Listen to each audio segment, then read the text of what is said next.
तो अगर shark internet cables को समुंदर के बीच किसी भी हिस्से से डैमेज कर दे तो उसे ठीक किस तरह किया जाएगा? ठीक तो तब किया जाएगा जब पता चलेगा कि ये केबल कहाँ से कट हुई है। अगर परसेंटेज निकालें तो इंटरनेट का 95% हिस्सा समुंदर की गहराइयों से एक कॉन्टिनेंट से दूसरे कॉन्टिनेंट ट्रेवल करता है।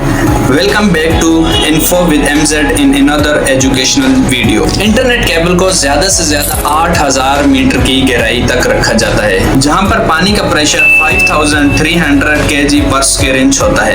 अगर बात की जाए टोटल लेंथ ऑफ केबल्स की तो ये 1.4 मिलियन किलोमीटर से भी अबव है। गेस करें इन केबल्स की लंबाई इतनी है कि इनको अर्थ के गिर्द 2 मरतबा लपेटा जा सकता है।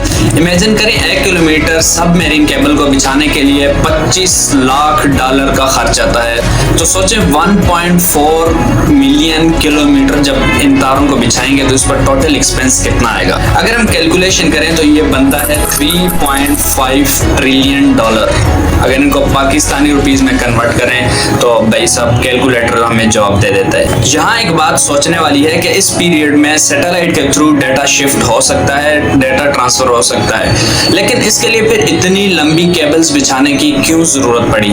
क्या यही काम हम सैटेलाइट से नहीं ले सकते थे? तो भाई साहब हमारे चैनल पे आए, हम आपको सारी डिटेल देंगे। अगर बात करें इन टोटल सबमरीन केबल की तो इनकी तादाद 493 से अबव है और हर केबल 4000 टेराबाइट डेटा जो है ट्रांसफर कर सकती है इन 1 सेकंड। और ये डेटा इतना ही है कि इसमें 80 लाख लोग 4K high resolution movie at a time देख सकते हैं, तब भी ये इंटरनेट स्लो नहीं होगा। अगर सेम यही डेटा सैटेलाइट से आ रहा हो तो सिर्फ इसको 24,000 लोग देख पाएंगे। अब आप कंपेयर करें 24,000 की वैल्यू ज्यादा है या 80 लाख की? ये सबमरीन केबल्स लोगों की पॉपुलेशन को मद्देनजर रखते हुए बिछाई गई थी। अब लोगों की डिमांड, लोगों की पॉपुलेशन ज्यादा है, इसी वजह से हमें फिर सैटेलाइट भी ज्यादा इंस्टॉल करने पड़ते हैं और सैटेलाइट की मेंटेनेंस भी ज्यादा कॉस्टली है as compared to submarine cable. अगर सैटेलाइट में कोई मेजर फॉल्ट आ जाए तो उस पर 300 to 400 मिलियन डॉलर तक लग जाते हैं एक नॉर्मल सैटेलाइट पर। अंडर सी इन सबमरीन केबल में एट अ टाइम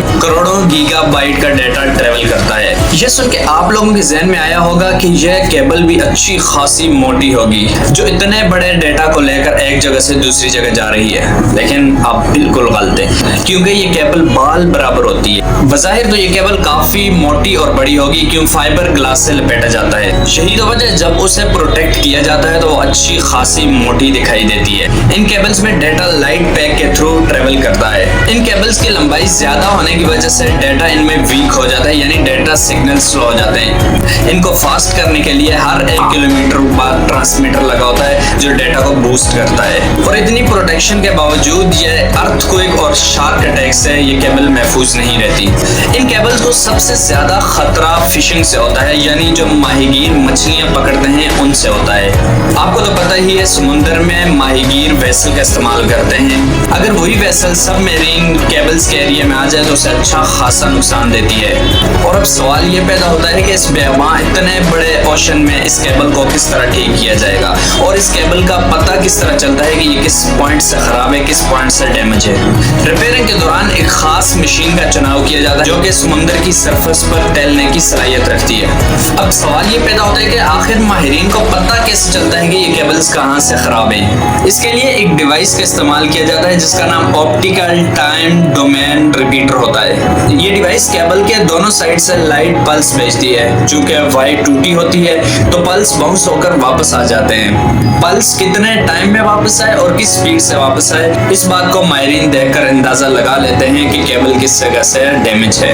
अब इस केबल को रिपेयर किस तरह किया जाता है? सबसे पहले एक ड्रोन जो कि समुद्र में भेजा जाता है जो कि सबमरीन केबल की सरफेस तक जाता है, उस सरफेस से सबमरीन केबल को कट करता है। जब ड्रोन केबल को कट करेगा तो एक साइड की केबल को बेसल की मदद से उठाया जाएगा और ठीक इसी तरह दूसरी साइड की केबल को भी ऊपर उठाकर रिपेयर किया जाएगा और रिपेयर करके दोबारा समुद्र के अंदर इंस्टॉल किया जाएगा। अगर वीडियो अच्छी लगी हो, इंफॉर्मेटिव लगी हो तो चैनल को सब्सक्राइब कर दें और वीडियो को लाइक और शेयर कर दें।